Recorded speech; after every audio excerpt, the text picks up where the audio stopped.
Bip Radio, l'invité. Ayodele Aounou, avocat au barreau du Bénin.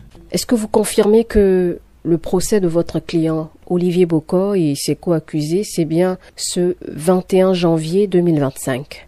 Tout à fait. Ils seront présentés au jugement le mardi prochain à 8h. Ce sera une session criminelle.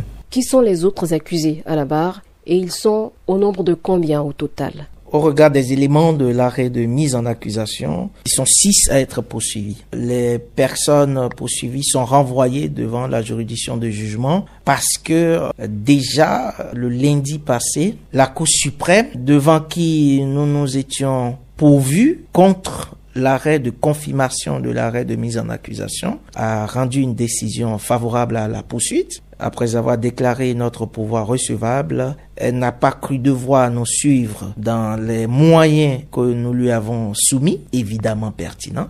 Comment vous vous préparez pour ce procès? Vous parlez peut-être de la stratégie de la défense. Qui parle de stratégie judiciaire parle forcément de surprise, de secret et des conditions mises ensemble des actes et tout ce que la défense peut regrouper dans le cadre de la démonstration de l'innocence de ses clients. Ça doit forcément être gardé secret. Qu'est-ce que vous reprochez? Qu'est-ce qui, selon vous, n'a pas été respecté pendant l'instruction et qui a amené votre collectif d'avocats à saisir la Cour suprême? La décision des magistrats de l'instruction d'envoyer les personnes poursuivies devant le juge d'instruction a été rendue le 26 décembre. On appelle ça un arrêt de mise en accusation. Mais lorsqu'on forme un recours contre cette décision, on ne programme pas d'audience, on attend. Le 28 décembre, aussitôt qu'ils nous ont notifié l'arrêt de mise en accusation, nous avons relevé appel. Quand vous formez une voie de recours, la juridiction que vous saisissez instruit. Elle vous écrit pour dire le dossier est mis à votre disposition. Vous avez jusqu'à telle date pour produire votre mémoire. La session de l'instruction qui a reçu notre appel nous a écrit le 30 décembre pour nous dire vous avez jusqu'au 2 janvier à 8h pour produire votre mémoire. Nous avons d'abord écrit pour dire, humainement, il est impossible pour un être humain de faire tout ça là en si peu de temps. Mais nous avons quand même déposé le mémoire le 2 janvier 2025. On vous dit de venir déposer votre mémoire à 8h et la Cour prévoit statuer à 9h. Elle a rendu la décision. Et quand vous prenez la décision, qui est une décision de confirmation de la décision rendue par les juges de la commission de l'instruction, c'est-à-dire la décision selon laquelle il faut envoyer les gens au jugement, elle dit dans la décision qu'on n'a pas déposé de mémoire. Comme nous avons déposé et nous avons la preuve, ça fait partie des raisons pour lesquelles nous sommes allés devant la Cour suprême. Pour démontrer à la Cour suprême que la session de l'instruction, cet arrêt-là, il est manifestement contraire à la loi.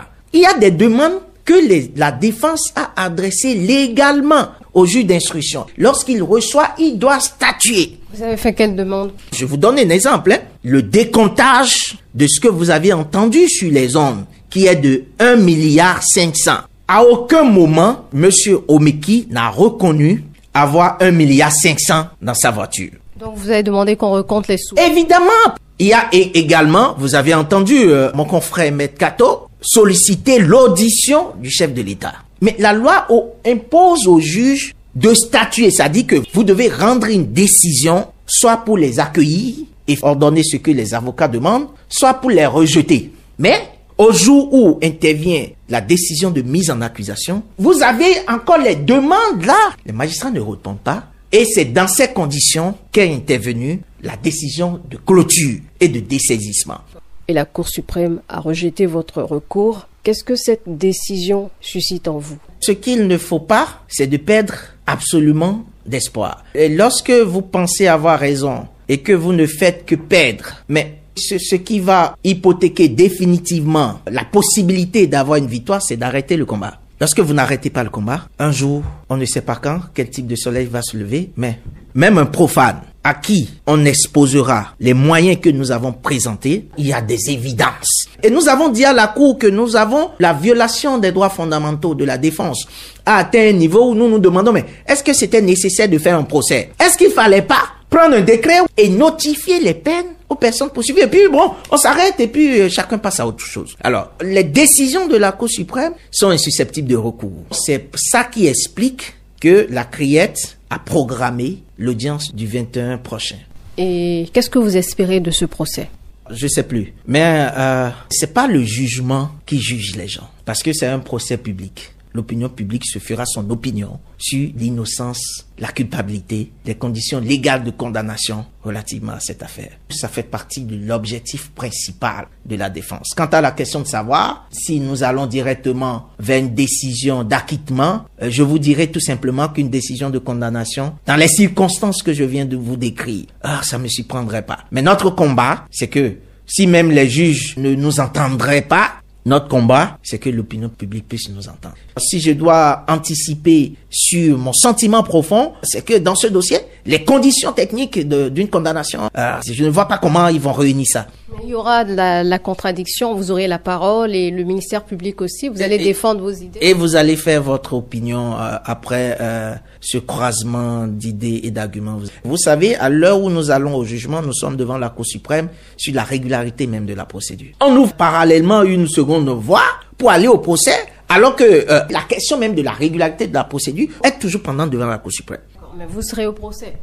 Je préfère garder la réponse pour moi-même, vous verrez très bien. Ce qui est certain aujourd'hui, c'est que les personnes poursuivies seront présentées le 21. Maître Ayodele, comment a réagi votre client à l'annonce de cette date, la date de son procès? Vous l'avez vu ce mardi? Autant qu'ils sont, ils savent très bien qu'on va être jugé. Les gens ont dit que non, les avocats ne veulent pas de procès. Non, mais c'est absurde. Comment un avocat ne veut pas de procès? Les avocats sont pas là pour empêcher, ils sont pas des ennemis. L'avocat demande que les règles de procédure soient respectées. Alors, pour en revenir au moral de monsieur Olivier Bokoh, comment a-t-il accueilli cette nouvelle? Ils savent que c'est pour les juger qu'ils ont été interpellés. Donc, il n'y a aucune surprise à recevoir une date d'audience. Donc, il n'est pas surpris. On va au jugement. Il est prêt. Le dossier se défend de lui-même. Donc, monsieur Bokoh, il est très serein. Il est serein et la procédure. Il est même pressé d'aller au jugement. Il est content que le procès soit un procès public. Donc, vous pouvez deviner son état et tout. Il est content d'aller au procès. Merci, maître. C'est moi qui vous remercie.